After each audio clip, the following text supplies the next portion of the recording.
Salatu wassalamu ala rasulillah wa ala alihi wa sahbihi wa mawalah. Bapak-bapak, ibu-ibu yang dirahmati Allah subhanahu wa ta'ala, alhamdulillah atas izin Allah kita bisa bertemu lagi di masjid kita ini dalam rangka menjalankan kewajiban kita. Ini menikah sholat berjamaah yang dilanjutkan dengan majelis ilmu. Bapak Ibu yang dirahmati oleh Allah Subhanahu wa taala, tanpa terasa dan gak usah dirasa kita sudah sampai ke hadis yang ke-11 dari kitab Arba'in An-Nawawi, dari targetnya terakhir ini menikah 42. Dan kita sampai di hadis yang ke-11 dengan tema tinggalkan yang meragukan. Jadi ini prinsip hidup yang sampai ulama itu sampai membuat kaidah tentang ini. Nabi SAW bersabda dalam sebuah hadis dari Abi Muhammad Al-Hasan ibn Ali bin Abi Thalib Sibti Rasulullah Sallallahu Alaihi Wasallam, yaitu dari Abu Muhammad, ini kunyahnya.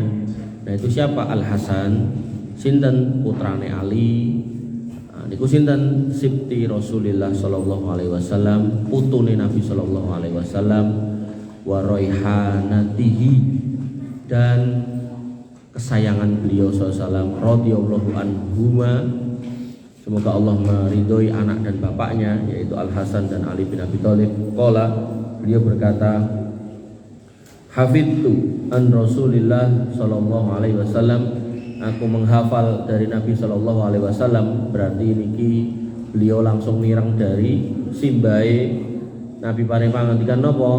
Da ma yari buka ila mala yari buka, cendak pendek singkat, dak mayuri buka yari buka ila mala yari buka, tinggalkan apa yang jenengan ragukan menuju yang tidak jenengan ragukan.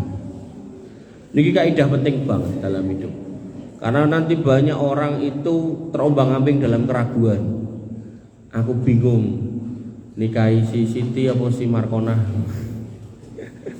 Aku bingung kerja jadi polisi apa tentara. Aku bingung kudu korupsi duit apa korupsi lemah. Bapak Ibu yang dirahmati oleh Allah Subhanahu wa taala, rawahu Tirmidzi wan Nasa'i, diriwayatkan oleh Imam Tirmidzi dan Nasa'i. Wa qala Tirmidzi hadisun hasan, dan Imam At-Tirmidzi mengatakan hadisnya hasan sahih. Bapak Ibu yang dirahmati oleh Allah Subhanahu wa taala, penjelasannya Al Hasan bin Ali bin Abi Thalib radhiyallahu anhu adalah cucu Rasulullah SAW dari jalur anak perempuan, sehingga dalam bahasa Arab istilahnya sibtun. Tapi kalau cucu dari anak laki-laki, nah maka istilahnya hafidun. Makanya kalau bahasa Arab tuh enak gitu. Kalau waladun itu anak laki-laki, nek perempuan bintun enak. Nek garwo lanang zaujun, nek perempuan zaujatun penak. Kan iki nek Jawa bojo lanang napa, Pak? Garwo. Bojo wedok napa? Napa? Sema. Sema. Garwo kalih sema. Semah. Semah. Panjenengan gadah semah di dereng gadah. Oh semah gitu. Semah niku napa? Kepanjangannya napa? Tegese napa? Bojo wedok. Ora wastane sing gaene mlumah. Jadi garwa kalih semah ngoten nggih. Tit nggih. Garwa kalih semah. Kula entuk bahasa anyar. Terus aku bingung, bojo wedok ini apa ya?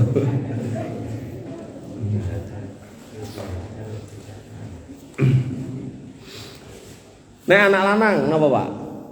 Putra. Nek anak wedok ngoten? Setri lho, setri. Putri napa setri? Putra putri nek niku berarti. Putra kalih. Nah sosok ngeten, putra jenengan pinten? Kalih. Jaler napa setri kan ngoten to. Oh, berarti nek gathokane karo setri ya kudu jaler berarti. Nek gathokane karo putra napa? Putri. Artinya ya itulah bahasa. Jadi enten sib kemudian enten hafid. Nabi SAW telah mensifati Al Hasan bin Ali dengan as-sayyid. Artinya itu keluarga. Beliau SAW bersabda, "Inna ibni hada sayyidun." Anakku iki. Jadi beliau nyebut Al Hasan niku anak lho, sanes putu. Tapi para sahabat menyebutnya sibtun Nabi SAW, cucu. Nabi mengatakan dalam sabdanya, "Inna ibni hada sayyidun." Anakku iki sayyid. Pramila sak menika enten piyai-piyai sing ngaku keturunan Nabi nyebut mereka dirinya sayyid, nggih monggo. Artinya itu pengakuan silakan. Nanti soal kemudian itu dusta atau enggak ya hisabnya di atas Allah, di hadapan Allah Subhanahu wa taala. Tapi buat kita ketika mereka mengaku ya sudah, kita nggak usah ingkari gitu. Karena kita juga nggak bisa membuktikan kalau mereka bukan keturunan Nabi. Cuman ya harus cocokkan amalnya, harus sesuai kalih amalnya datuknya.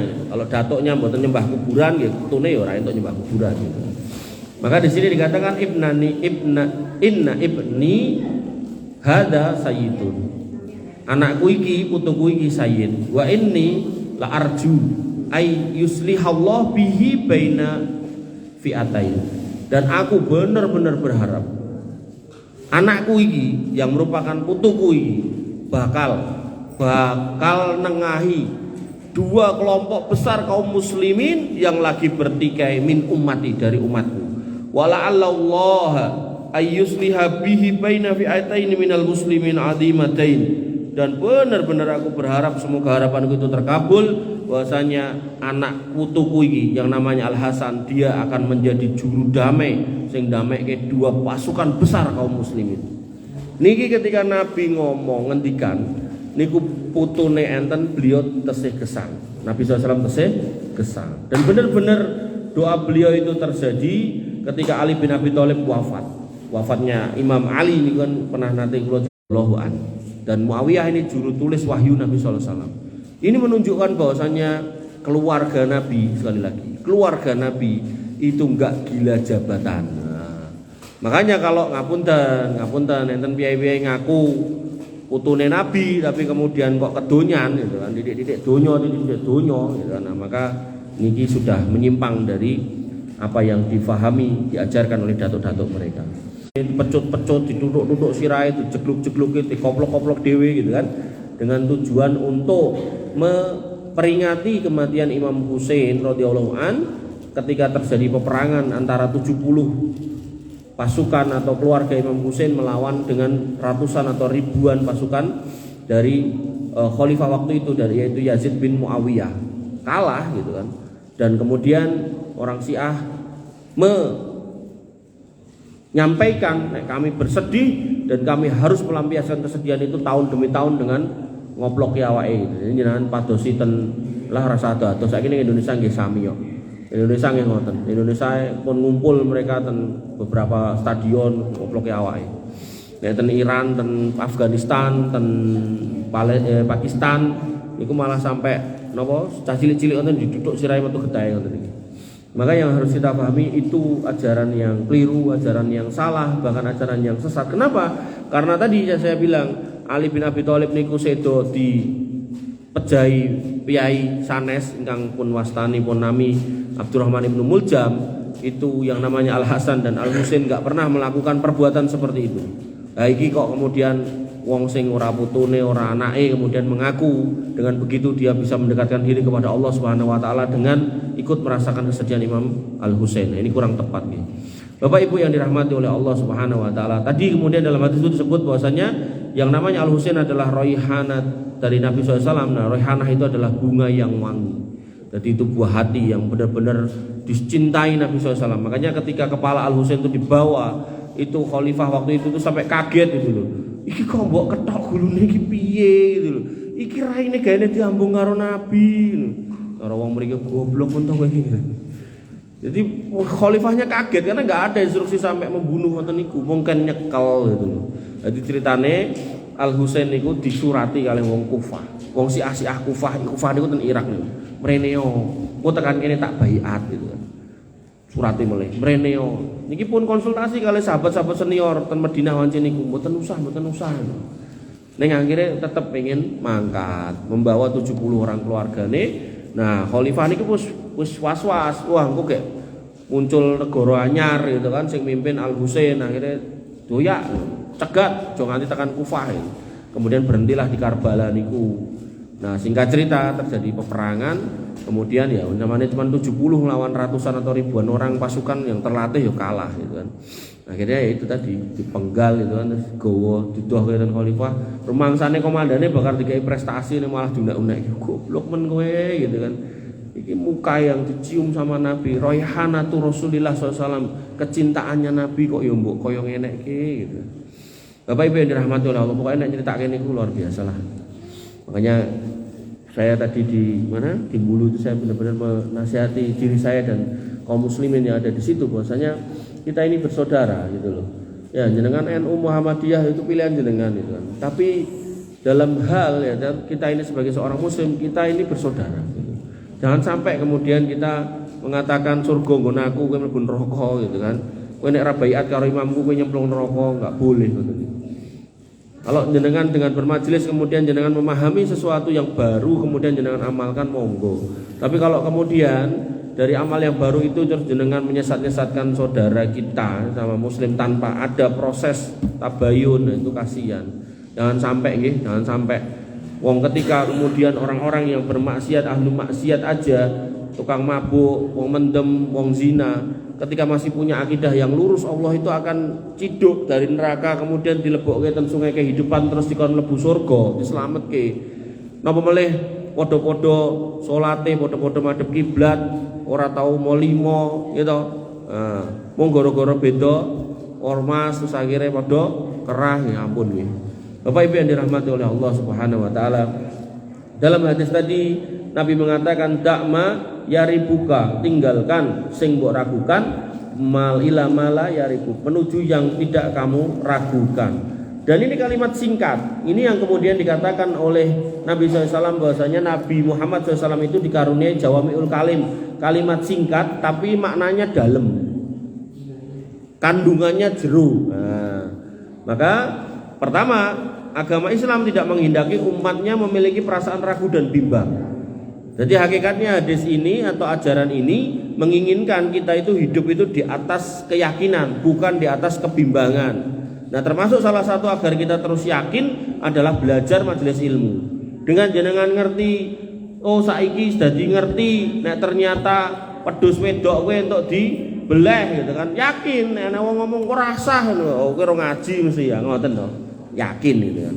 Tapi nek ora ngaji, tidak bermajelis ilmu, enten wong ngomong sah melu, enten ngomong rasah melu gitu. Bingung dhewe gitu. Nah, maka pentingnya majelis ilmu. Kemudian yang kedua, jika ya kita menginginkan ketenangan dan ketentraman, maka syaratnya adalah membuang rasa ragu, terutama setelah selesai melaksanakan suatu ibadah sehingga tidak merasa gelisah. Jadi kalau kita pengen tenang, syaratnya ragu niku dibuang. Tapi nek ragu niku diuri-uri, dijagani, ditetepi, ya niku akhirnya dino-dino gelisah. Dan indikasi seseorang itu berbuat dosa termasuk salah satunya gelisah, yaitu mahaka fi nafsika ayatoli alaihi nas, sesuatu yang membuatmu gelisah. Nah, itu bisa berpotensi menjadi dosa. Kemudian yang ketiga, Nabi SAW menyampaikan sesuatu dengan singkat namun maknanya luas. Syekh Al-Utsaimin rahimahullah mengatakan seandainya seorang membuat penafsiran atau penjelasan mengenai hadis ini, maka bisa menjadi satu jilid buku yang tebal karena kandungannya dalam. Yang keempat, syariat Islam itu membawa kemudahan. Nah, kemudian yang kelima, hadis ini mengandung pelajaran agar kita diam terhadap perkara yang meragukan. Jadi nek jenengan mboten ngertos, mending diam. Dan kita tinggalkan yang meragukan tadi, karena Nabi jelas mengatakan dakma yaribuka ila mala yaribuk, tinggalkan nek jenengan ragu, tinggalkan. Iki banyu apa yo? Kan sok-sok enten to. Aqua niku diklothok niku napa labele terus dikei banyu putih ngono. Didekek ning meja gitu kan. Niki contoh sehari-hari enten lho. Iki banyu apa yo? Jenengan jane wis ragu jane gitu. Alah mbuh ngelak dibuka diombe jebule isine trika gitu. Sing dienggo nyetliko niku lho. Parah meleh nek isine baygon. Makanya nek jenengan cetha ragu, stop riyin gitu loh. Ini kan agami nih, tapi bisa dilanjutkan gitu kan ke urusan-urusan dunia. Nah, maka kalau sesuatu yang halal tentu akan mendatangkan ketenangan. Wis cetha wah enek labele, ternyata segelan, wah iki jelas banyu gitu, gitu kan. Nah, sedangkan yang enggak jelas itu disebut syubhat, udah kita bahas kemarin, dan itu bisa mendatangkan keraguan. Dan termasuk bentuk hati-hati adalah meninggalkan sesuatu yang ragu lalu mengambil yang tidak meragukan. Nah, ini bagian dari kaidah. Kemudian ada sebuah perkataan menarik yang dikatakan oleh sejumlah sahabat seperti Umar bin Khattab, Ibnu Umar, Abu Darda dan Ibnu Mas'ud radhiyallahu anhum. Mereka mengatakan kepada temannya, apa yang kau inginkan dari hal yang masih meragukan? Padahal di sekelilingmu ada 4.000 hal yang tidak meragukan. Artinya gini, ngopo kowe dadak bingung tekok hukume mangan cacing misalnya. Padahal enek iwak pitik, enek iwak peyek, enek iwak nopo kemawon, sapi wedhus lan sak piturute, ngopo dadak bingung hukume mangan cacing. Wis ben cacing kuwi jatahe pitik kan ngoten. Artinya kalau panjenengan ditanya ndak tahu, ya jawab ndak tahu. Kemudian bisa ditambahin niku wau gitu loh. Ngopo dadak geger tek kok hukume mangan boyo gitu. Lah wong kan enek roti, enek telo, enek iwak macem-macem, enek sate. Sate sing cetha maksudnya. Sate su niku nggih mboten entuk ya. Kemudian sebagian ulama berdalil dengan hadis ini bahwa keluar dari perselisihan itu lebih baik. Kan boyo niku hukum makan boyo niku enten ulama yang membolehkan, enten sing enggak gitu kan. Maka hadis ini bisa dipakai dak mayari buka ila malayari buk. Nek jenengan bingung ragu entuk ora mangan boyo. Lah saiki tenange atine gimana? Oh tenange aku nek mangan iwak paus misalnya. Lah monggo mangan iwak paus malah genah iwak gitu kan. Nek boyo ada khilaf di antara para ulama itu. Ulama Hanafiyah kalau nggak salah itu membolehkan, nanti di ulama Hambali itu nggak boleh. Ya. Maka kalau ada perselisihan seperti itu, ora usah masuk di situ, kita tinggalkan. Boyo kangelan lah, kodok gitu, suike, ya, ngoten toh. Oh, kira etuk, akhirnya udur-uduran. Timbang suike, mbok wis wong loro mak golek ayam bakar, ayam goreng, sate ayam, apa bakso Malvinas lah genah gitu kan. Nah, bakso napa cendana temen kok genah. Nggih. Kemudian meninggalkan dusta dan terus menjaga kejujuran akan membawa ketenangan, sedangkan dusta selalu membawa pada keraguan. Artinya kalau kemudian jenengan jane iki wis ragu, iki tak jigo ora yo. Sampai ngapunten. Kula gadah rencang kula bendahara RW. Aku iki mun dadi bendahara wis bertahun-tahun dalam pensiun ra etuk. Lah anu yakne jenengan amanah. Oh Mas. Soale sing wingi-wingi iki bendaharane iki anggar laporan iki enek ongkone, ning duite ra enek gitu kan. Nah, artine nek jenengan kemudian punya keraguan iki jane duite sapa sing arep dienggo iki barange sapa? Yang jenengan jane yakin nek niku jane bukan duit jenengan gitu. Sing jenengan ragu, iki nggone si A apa si B, berarti kan jelas yakin bukan punya kita. Maka sebaiknya ditinggalkan. Nggih. Jangan sampai kemudian kita ngapunten ya jadi pengurus RT RW ya, rajin jigo jimpitan sak omah 1000 sebulan apa ngangge beras mengke nglumpuk 2 yuta 3 yuta gitu kan enek ongkone ning barange duite mboten enten gitu. Bapak Ibu yang dirahmati oleh Allah Subhanahu wa taala. Sehingga jangan sampai kita berdusta. Maka hadis tadi kemudian menjadi kaidah. Kaidahnya apa? Al yaqinu la yazalu illa bisyak. Bahwasanya keyakinan itu tidak bisa dihapus dengan keraguan. Jadi nek wis mantep karena duwe ilmu yakin gitu kan, maka mbok wong sapa wae arep ngandani ngalor kidul ngetan ngulon dia enggak akan terkontaminasi. Makanya Imam Malik itu kemudian pernah diajak debat dan orang yang ajak debat ngomong mungkin nek jenengan kalah jenengan derek kula, nek kula menang nek jenengan menang kula derek jenengan. Imam Malik sebagai orang yang cerdas dikaruniai basirah, dikaruniai cara pandang yang tajam, beliau kemudian bertanya, "Oke, umpama kowe menang aku kalah, aku melu kowe. Terus engko kowe ketemu wong liya, kowe debat, kowe kalah terus piye?" "Ya kita melu mereka," gitu kan. Kata Imam Malik, "Ya kuwi agamamu, agama kurang ngene iki."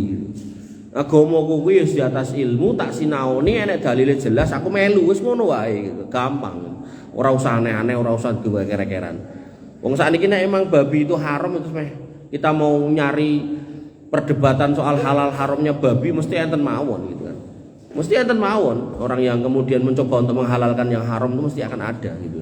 Maka ketika memang kita sudah punya ilmu dan yakin itu haram, mau babi kandang, mau babi ngepet, mau babi hutan gitu kan, ya maka gak usah kemudian kepinginan untuk kemudian mencari pembenaran. Makanya kemarin ada anak-anak muda itu ngaji sama saya itu, ketika saya kasih jawaban tentang satu hukum, dia yang nanya awalnya, itu saya jawab ini gini itu.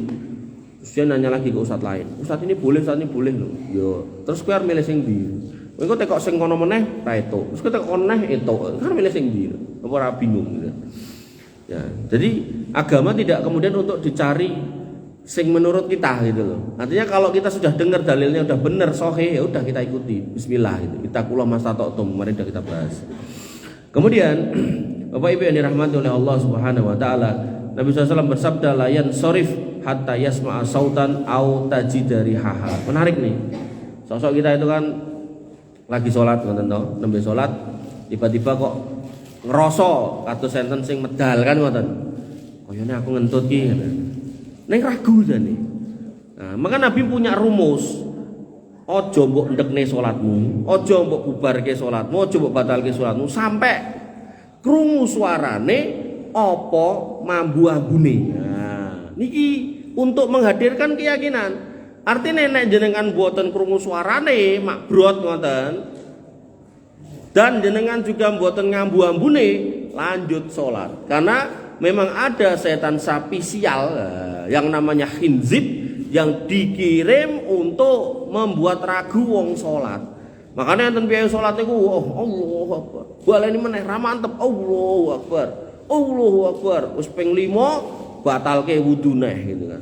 Wanti dili-dili baleni meneh ngono kuwi. Wong liya wis rampung sik ngene-ngene. Nah, maka itu nyata enten gitu loh. Terus enten mulai sing iki jane wis 3 apa 4 yo gitu. Iki jane 6 apa 7 nek iki kleru genah. Nek 3 atau 4 to. Akhirnya wis bar 3 terus ngadeg meneh 3 apa 4 yo.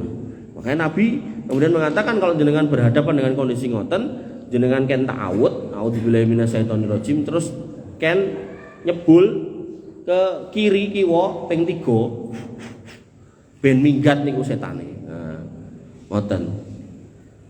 Bapak Ibu yang dirahmati oleh Allah Subhanahu wa taala. Nah, jadi ya nek misal bener-bener enggak keluar suarane gitu, ning genah kecium ambune gitu kan, maka berarti jenengan batal. Nah kan sing salat kancaku Mas, kan aku ora salat. Tapi kancaku ngentut ora muni jane, ning mambu kecing bianget gitu kan. Nah, mungkin irunge nembe sakit terus pas Covid emang kandhani. Batalno, kowe ngentut. Kandhani genah kecing kok gitu kan. Ngoten nggih. Jadi kalau orang lain yang ngentut jenengan kandhani, ampun kemudian dijarke ae gitu kan. Termasuk ngapunten, kula pernah di satu kantor niku kula salat ten musolane jenenge ra dikai tondo, kula mboten ngerti gitu kan. Niku kadang tuh ada orang yang enggak ngerti gitu loh. Apa mimbar kiblate ke arah mana, ya bener ngulon, tapi karena masjidnya atau musolane itu kotak gitu kan, terus kita itu pas ke situ ya bingung etan kulon gitu, rumangsane mriko madhep kulon, jebule kulone mriko kan sok ngoten niku. Niku nek mirsani piye-piye ngoten niku mang kandhani, Mas klentu kiblate ngoten. Nah, harusnya orang yang sholat itu ya rasa dibatalke, tinggal jenengan ngarahke kiblate rene lho. Di napa digeser ngoten lho. Tapi nek jenengan bar kiblatmu kleru terus jenengan lunga ya dhek batalke ya bingung masalahe lho kiblat sing ndi dadine ya. Ngoten. Nggih. Nah, Bapak Ibu yang dirahmati oleh Allah Subhanahu wa taala. Ya. Imam Nawawi mengatakan makna hadis tersebut adalah boleh berpaling sampai ia menemukan adanya suara atau mencium bau. Ini terkait perentutan tadi. Dan tidak mesti ia mendapatkan kedua-duanya, bisa satu di antara dua, bau atau entut. Dan para ulama sepakat bahwasanya ya ini menjadi kaidah bahwasanya sesuatu yang hukum asalnya pasti maka tidak bisa diganti sampai muncul hal yang pasti yang mematahkannya. Contohnya apa? Banyu udan. Hukum asal banyu udan niku suci. Banyu udan ning tengah dalan walaupun kecampur lemah itu tetap suci, tapi mboten mensucikan. Dadi ra iso nggo wudu. Dadi nek jenengan medal melampah ngidak napa niku joglangan sing enten banyu udane lajeng ten masjid mboten usah wudu melih. Lah sikilku reget Mas. Lah niku sikile mawon, sukune mawon sing digrujuk toyo. Lah tapi kan banyu udane iki iso wae kecampur uyuh. Lah pertanyaane uyuhe sinten kan ngoten. Sing uyuh ten mriku sinten kan ngoten. Nek memang enggak ada orang yang jenengan saksikan uyuh ten mriku maka hukum asalnya suci ngoten. Tapi nek jenengan ningal wong tanggoku anake mau udan-udan terus ning kono ngatar aku ndelok dhewe lah niku berarti jenengan menyaksikan. Berarti banyune sing ten joglangan niku najis. Ngoten nggih. Penak, pokoknya nganggo ilmu niku penak saestu. Contoh, siapa yang yakin dalam keadaan suci kemudian dalam keadaan ragu-ragu datang hadas, maka ia tetap dalam keadaan suci, baik hal ini didapati ketika sholat ataupun di luar sholat. Inilah pendapat madhab Syafi'i dan mayoritas ulama lainnya dari salaf dulu maupun yang sekarang. Contoh nggih, contoh misal jenengan pun wudu, terus jenengan melampah ngalor ngidul ngetan ngulon gitu kan. Ning yo sandalan yo pokoke melampah. Terus singkat cerita 1 atau 2 jam kemudian adzan. Terus jenengan ragu. Aku ki wis batal urung ya gitu. Nah, maka hukum asalnya karena jenengan tadi itu udah wudu, hukum asalnya jenengan itu suci. Sampai kapan? Sampai jenengan yakin nek jenengan wau pun ngentut nopo pipis nopo ngidak telek gitu kan. Nah, tur telek niki kudu telek sing najis. Telek sing najis niku mboten telek pitik, mboten telek wedhus, mboten telek sapi, mboten telek kebu. Telek-telek niku wau tidak masuk dalam kategori barang najis karena hewannya boleh dimakan. Ning kudu diresiki nggih. Panjenengan nek bareng ndak telek kebu nang masjid kan mambu diresiki. Ning mboten membatalkan wudu jenengan. Oh, tapi nek jenengan yakin, aku mau bar ning jeding ping pindho BAB, ya ampun kena nek niku kena kudu wudu ngoten nggih. Jadi kalau jenengan enggak bisa membuktikan nek jenengan sudah batal, maka hukum asalnya kembali nek jenengan pun wudu ngoten.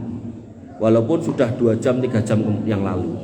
Yang kedua, siapa yang kemudian berhadas pada subuh hari, kemudian ragu-ragu setelah itu apakah dia bersuci atau belum, maka ia dihukumi seperti keadaan pertama, yaitu dalam keadaan hadas. Jadinya ia harus berwudu karena pada saat awal itu keadaan yang yakin dan tidak bisa dikalahkan dengan hanya sekedar ragu-ragu. Misal dek dalu panjenengan ya tau ibu-ibu dibrengkal kali garwane. Nah, terus biasanya tangi jam loro adus ya tau. Terus nek subuhan niku biasanya pun garing gitu kan. Pun garing gitu kan. Ning nah, pada satu ketika jenengan bar dibrengkal bar adus jenengan goreng macam-macam, pokoke masak-masak terus toto-toto ten pawon gitu kan. Terus jenengan pas krungu adzan subuh Allahu Akbar itu. Terus lali gitu. Aku mau satu surung yo. Kok garing rambutku gitu kan. Ning jenengan kelingan nek dalu pun dibrengkal kalih garwane gitu.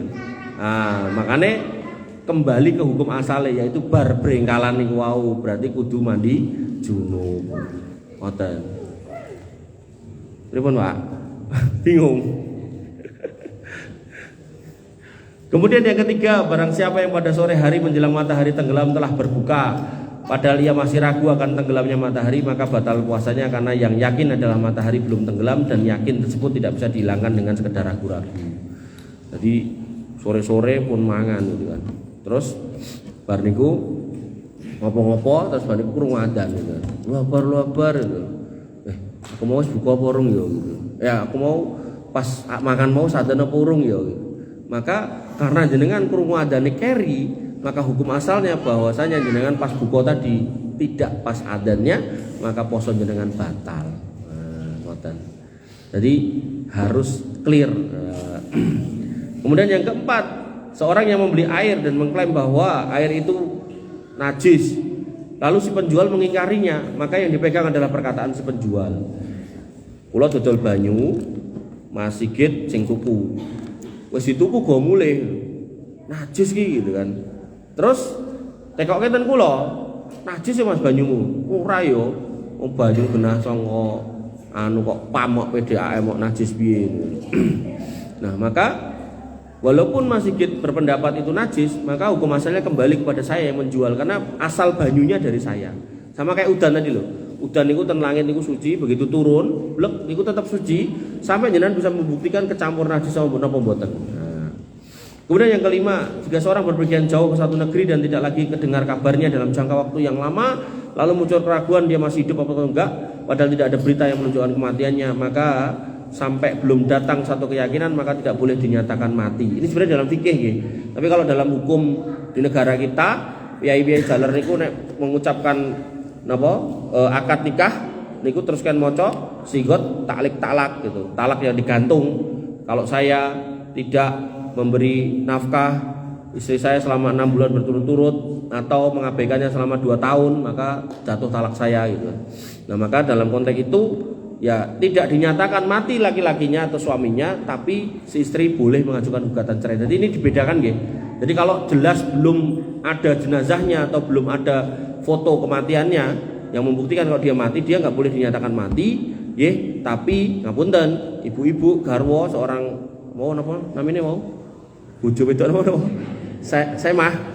Semah itu boleh menggugat cerai gitu. Karena ya dia punya hak untuk dinafkahi ya, sing ngekeki nafkah kok wis ora enek ora tau ngetok ya, maka boleh kemudian menggugat cerai. Kemudian yang keenam, jika seorang yakin pakaiannya terdapat najis namun tidak diketahui manakah tempatnya, maka dalam rangka kehati-hatian ia menggosok seluruh bagian dari pakaiannya karena keraguan tidak bisa menghilangkan yang yakin. Mambu, telek gitu. Tapi digoleki teleke mboten enten gitu kan. Maka kemudian dia copot, dia bersihkan semua itu enggak apa-apa untuk menghilangkan. Karena jelas ketok ambune. Tapi nek didelok wis genah ketok enek letong nemplok gitu kan ya wis gendak diresiki gitu. Mboten sah. Ngomongnya usate kae ora najis terus mlebu masjid gitu kan. Nah niku nggih kurang tepat nggih. Nanti soal kotoran hewan najis itu adalah kaidahnya kalau hewan ini adalah hewan yang haram dimakan atau yang ada larangan dibunuh seperti anjing, kemudian singa, serigala yang bertaring, yang buas gitu kan, maka itu kotorannya kotoran najis, kucing. Nah, tapi kalau hewan ini boleh dimakan seperti ayam, kambing, sapi dan seterusnya, maka kotorannya nggak najis. Mung memang mambu sehingga harus dibersihkan ben orang ganggu kan gitu. Karena kita pun kalau makan bawang itu kata Nabi SAW kita nggak boleh masuk masjid sampai kemudian gosok gigi. Bawang, pete, pokoknya sing nek mangap niku terus mubal ngoten niku lho ya. Nah, niku ken gosok gigi dulu. Bawang, pete, brambang gitu kan. Napa meleh mangan sing aneh-aneh itu. Jengkol. Yang ketujuh, nah, ini penting nih yang ketujuh. Tidak wajib bagi pembeli menanyakan kepada penjual mengenai barang dagangannya apakah itu miliknya atau bukan.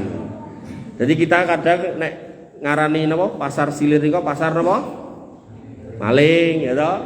Niku mboten angsal. Sampai kapan? Sampai jenengan nyekseni nek enek maling rono ngedol barang. Jadi jenengan enggak boleh mengatakan kayak pasar maling. Sehingga jenengan nek ajeng mundhut ten mriku sumangga. Jenengan yo ora entuk nuduh, kowe bar maling Mas, itu enggak boleh. Sampai jenengan ngerteni tenan, oh tanggoku sing profesine maling ternyata mrono. Terus dhek yo cerita nek bar jiko helm ning kene terus didol rono. Lah helmnya aku ngerti, bakule ngerti ya. Kuwi maling nek niku. Tapi nek jenengan enggak ngerti maka enggak boleh bertanya. Nggih, enggak boleh bertanya, enggak boleh menuduh, maaf nggih, enggak boleh menuduh. Pramila nek enten piyai-piyai sing ngedum duit, ya niki ya mung saran. Ora usah ditekoki duit apa. Tapi nek dikandani, nek mbok jikuk kudu nyoblos calon lurah sing gambare telo misalnya ngoten. Nah, niku namine suap dosa. Tapi nek dilungi jenengan saut jenengan mlayu gitu kan. Nah, mboten napa-napa. Napa nek genah oke bakal marani ngekeki duit iki ya jenengan kepengin jenengan sumpeli gitu kan. Nah, jadi dhek ngomong apa wae jenengan ra krungu, iku ra apa-apa. Tapi nek jenengan dadak teko, makane kokean teko iki ora apik, Bu. Kokean teko ora apik. Termasuk garwa nggih ngoten, garwa meneh. Garwa berarti sing lanang nggih. Napa wau sing wedok lali meneh. Semah iki. Garwa sing lanang. Pake ngerti-ngerti nggo duit pandele sakmene. Nyobuk nggo kowe ngono kan. Ora usah teko. Nek jenengan teko, duit apa, Pak? Iki mau dana desa. Oh, haram. Berarti jenengan membantu garwane untuk korupsi haram. Tapi nek jenengan ra teko, meneng ae gitu kan. Pokoke meneng gitu kan. Nun nggih sampai dia enggak cerita gitu. Pokoknya kalau kita nggak tahu nggak apa-apa. Tapi nek akhirnya cerita sebulan kemudian ditentek gitu kan. Wingi kae dana desa Bu gitu kan. Aku dikei gitu. Lah jenengan kerja napa? Ya ora, mung mergo aku dulure lurahe wae gitu kan. Nah, ya berarti haram, berarti balekke gitu. Nah, nggih no, lah kan ngerti akhirnya kan. Tapi nek nganti mati ra ngerti, ra apa-apa. Makanya saya dulu pernah ditanya, ketika seorang suami itu berjudi, anak istrinya boleh nggak makan harta suaminya yang berjudi? Jawabannya boleh selama sesuai kebutuhannya. Dan bojone ora usah kokean takok gitu. Tapi nek dadak takok tur genah niku barang judi, duit judi, ya. Terus leluwihan meneh gitu kan. Kudune mung mangan karo bayar listrik karo ngontrak atau bayar omah lan sapi turute, tapi kok kemudian dadak macam-macam tuku mobil segala macam ya akhirnya haram gitu. Ya artinya ini fikih gitu. Bapak Ibu yang dirahmati oleh Allah Subhanahu wa taala. Jadi jenengan enggak usah banyak nanya. Yang ke-8 termasuk ngeten. Saya pernah ditanya lagi ngeten. Apa hukumnya jualan daster itu? Saya jawab halal gitu kan. Loh, saiki ibu-ibu dasteran ning dalan kok tat ngono.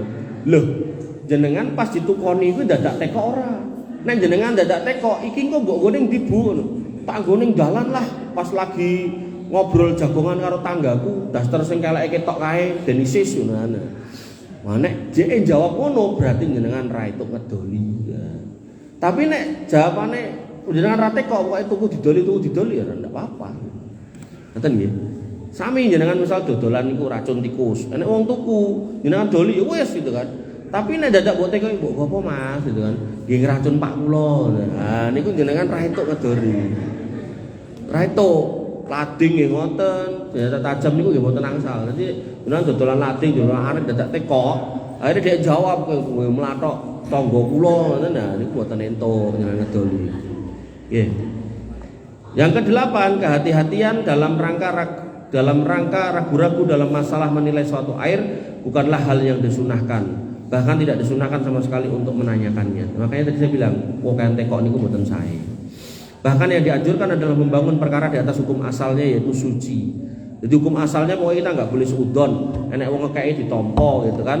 Nah, rasa tekok. Nah, akhirnya dia cerita kemudian niku barang ra cetok ya akhirnya ya jenengan harus mengembalikan. Itu bagian dari konsekuensi ya. Jadi misal dulu ada kisah yang namanya Abu Bakar As-Siddiq, orang yang paling menjaga badannya jangan sampai menelan barang haram. Itu Abu Bakar As-Siddiq niku diparani kalih budake. Tuan, nih makanan dipangan kalih Abu Bakar As-Siddiq. Didahar niku. Terus bar niku nembe takok Abu Bakar As-Siddiq. Iki mau apa yo? Kowe entuk kok ngendi ngono. Anu. Napa? Dadakan. Anu, nek rikala zaman semanten tersih jahiliyah. Kula niku etok-etok dadi dukun enek wong percaya. Terus tekok napa kula jawab terus dipercaya. Pas niku dhek tekok ra ndidit lah saiki ketemu melih dhek ndidit terus ngekeki kula niki panganan niku wau sing kula keki jenengan. Berarti kuwi mau opahe ling nomor dukun. Nggih. Akhire driji niku dilebokke Joko-Joko gen muntah. Itu loh orang beriman ngoten niku. Jadi memang dalam fikih kita nggak usah banyak nanya, tapi nek akhirnya tahu nek yang jenengan ngapunten jenengan telan niku barang haram, jenengan harus mengeluarkannya. Nek bentuknya niku duit berarti jenengan harus ngambil dari pos yang lain untuk ditokke. Nggih. Jadi yang jenengan kemarin dapat serangan fajar ya toh kendang dijoli dileboki kotak infak. Dosa niku. Nah, Bapak Ibu yang dirahmati oleh Allah Subhanahu wa taala. Ada seorang yang telah selesai sholat, terus dia ragu-ragu apakah mengerjakan sholat duhur tadi 3 atau 4. Nah, maka keraguan seperti ini tidak perlu diperhatikan karena asal sholatnya adalah sah. Wah, ini anaknya sopo iki? Anaknya masih gitu. Jagoan. Sini. Kakei. Ngerti Detra? Bilang apa sih?